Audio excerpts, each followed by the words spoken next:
આજનો વિષય છે ચિંતા. શું તમે 15 થી 17 વર્ષના ટીનેજર્સ છો, કે 22 થી 25 વર્ષના યંગસ્ટર છો, કે પછી 40 વર્ષ ઉપરના એજેડ છો? આપણા જીવનમાં કોઈ પણ પ્રકારની ચિંતા રહેતી હોય છે અને એ સ્વાભાવિક છે. જો તમે ટીનેજર્સ છો તો પરીક્ષાની ચિંતા, જો તમે યંગસ્ટર છો તો કરિયરની ચિંતા, જો તમે એજેડ છો તો બાળકોના લગ્નની ચિંતા. કેટલાક લોકોને ચિંતા હોય છે જ્યારે તેમના જીવનમાં પરિવર્તન આવે છે. આપણે કોઈને કોઈ પ્રકારે ચિંતામાં આપણા દિમાગને વ્યસ્ત રાખીએ છીએ. શું તમને પણ ઓવરથિંકિંગનો પ્રોબ્લેમ છે? એક જ વાત તમારા માઇન્ડમાંથી નીકળી શકતી નથી અને આ વાતને લઈને તમારા દિમાગમાં ઘોડા દોડી રહ્યા છે અને તમે તમારા માઇન્ડને કંટ્રોલ કરી શકતા નથી. તમે કોઈ પણ કામ ધ્યાનપૂર્વક કરી શકતા નથી અથવા તો તે કામમાં મન લાગતું નથી. ચિંતાનું કોઈ કારણ હજી સુધી શોધી શકાયું નથી. કેટલાક સંશોધકો દ્વારા ચિંતાની વિકૃતિઓનું ચોક્કસ કારણ મગજમાં રાસાયણિક અસંતુલનની ઉપસ્થિતિ છે કે જે ન્યુરોટ્રાન્સમીટર રસાયણો તરીકે ઓળખાય છે. બાળકો વારંવાર પરીક્ષા આપે છે, છતાં પણ પરીક્ષા સમયે ટેન્શન લેતા હોય છે. દરેક વર્ષે પરીક્ષા આપે છે, દર વર્ષે પાસ થાય છે. આમ માનસિક રીતે સંતુલન જાળવી શકાતું નથી અને ડિપ્રેશનમાં જતા રહે છે. ચિંતા વિશે આપણે બધા જાણીએ છીએ, પણ ચિંતાનો રિયલ મિનિંગ શું? શું તમે પણ ચિંતિત છો? ચાલો જાણીએ. તમારા દીકરા કે દીકરીના લગ્ન થતા નથી? તમારા બાળકના ભવિષ્યનું શું થશે? જો આ કામ ટાઈમે નહીં થાય તો શું થશે? શું હું પરીક્ષામાં પાસ થઈશ? મારા મિત્રો મારા માટે શું વિચારતા હશે? હું મરી જઈશ તો મારા ફેમિલીનું શું થશે?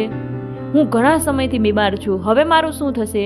જ્યારે આવા વિચારો એક લેવલ કરતાં વધી જાય છે ત્યારે તેને ચિંતા કહેવાય છે. સાવચેતી રાખવી અને ચિંતા કરવી આ બંનેમાં ઘણો બધો તફાવત છે. સાવચેત રહેવું એ જાગૃતિ છે અને ચિંતા કરવી એ ચિંતાઓ છે જે તમને અંદરથી ખાય છે. ચિંતા કોને નહીં થતી હોય? ચિંતાનું પરિણામ શું?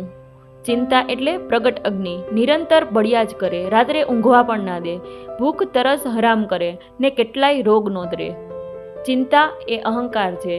શા આધારે આ બધું ચાલી રહ્યું છે એ વિજ્ઞાન નહીં સમજવાથી ચિંતા થાય છે. ચિંતા કરવાથી કાર્ય બગડે છે, કોઈ કામમાં રસ પડતો નથી. મોટા માણસોને મોટી ચિંતા, એસીમાં પરસેવો વળે, ઊંઘવા માટે પણ ગોળીઓ લેવી પડે. ચિંતા એટલે મોટામાં મોટો ઈગો. મનમાં એમ લાગે કે હું જ આ ચલાવું છું, આ કામ મારે જ કરવાનું છે, તેથી ચિંતા થાય છે.